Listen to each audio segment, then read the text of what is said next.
FBI to investigate criminality. We're going to show you clip C here of this report, and then we're going to show you clip number 27. I'll plug that after we unpack this clip, where there's evidence that they're destroying documents. I mean, how much more obvious is it that these people are criminals if they have to destroy their own evidence? First of all, they make up all this bogus evidence in order to persecute political dissidents and opponents like Trump and his supporters for January 6th. And then when they get caught doing it and they lose all power because the people wake up, then they burn the real documents that prove that they were engaged in unlawful behavior against the interests of the American people. This is clip C. Administration Subcommittee on Oversight, the committee that's been investigating January 6th, just released its final report for this year.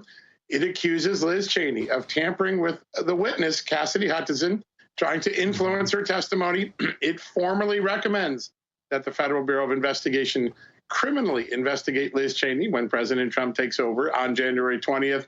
One of several bombshell revelations in here.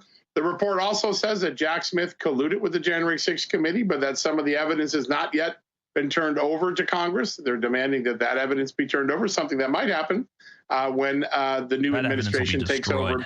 But a really significant and rare moment for Congress to actually suggest that one of its members should be criminally prosecuted for tampering with a witness in an official government proceeding, a House hearing, the January 6th House hearing.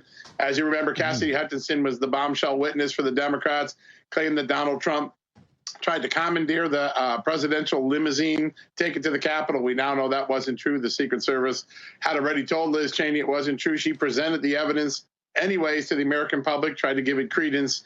There's some other testimony where Cassidy Hutchinson talks about a document she claims she wrote it. She didn't. Someone else wrote it. All of that is laid out in this report. But the headline is Liz Cheney could be facing an FBI criminal investigation based on this information that Congress has transmitted this morning.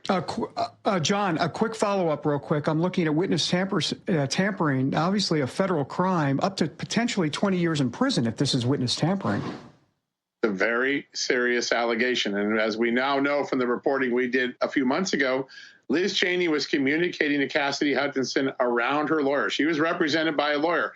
When you go out and reach out to someone around their lawyer, you're violating the D.C. bar ethics, which, by the way, Liz Cheney was a barred lawyer in D.C., so she was obligated to follow those rules. But it goes beyond that. It suggests that she was trying to influence the testimony, get her to say things that would make Donald Trump look worse. This is a very serious allegation from Chairman Barry Loudermilk, the head of this committee, the guy who's run the counter January 6th investigation that has found so many things we were denied and not told about in the earlier probe. But a really significant moment today. And you're right. If the FBI were to pursue charges, this would be a very serious crime and one that could carry some serious prison time. John, so there you have it, folks. There's evidence now, and we already knew this, but now it's being reported widespread. It's being admitted. There's an administration in place that's actually going to do something about it. But now it's public information that the January 6th committee was engaged in witness tampering, that Liz Cheney and others were engaged in witness tampering, manipulating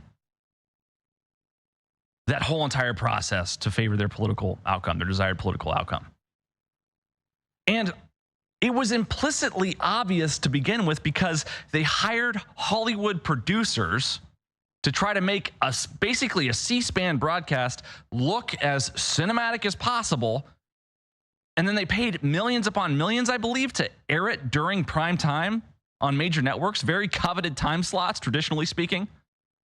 So obviously the whole thing was always about optics. Why would you spend all that money and invest in all that if you weren't going to tamper with the witnesses or if you weren't going to get the desired outcome from the witnesses in that committee? But they're going to burn the documents, folks. This is clip number 27, which suggests that they're already engaged in covering their tracks. Let's watch. The Inspector General is coming out with all of these facts. Does that mean that Liz Cheney and the J6 committee knew about this? Well, wouldn't that be great to know, Maria? But they destroyed all the documents on their way out. So, again, this whole thing was propped up. I just think you have to look at the arc of the story here.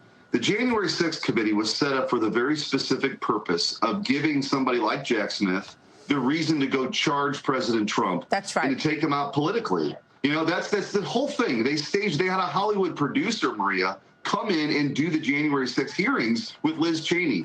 and Adam Kinzinger and that whole crew. It was a total joke. They destroy the documents on the way out. Jack Smith props up these ridiculous cases that, of course, had no legal merit. The Supreme Court knocks it out with the presidential immunity ruling anyway.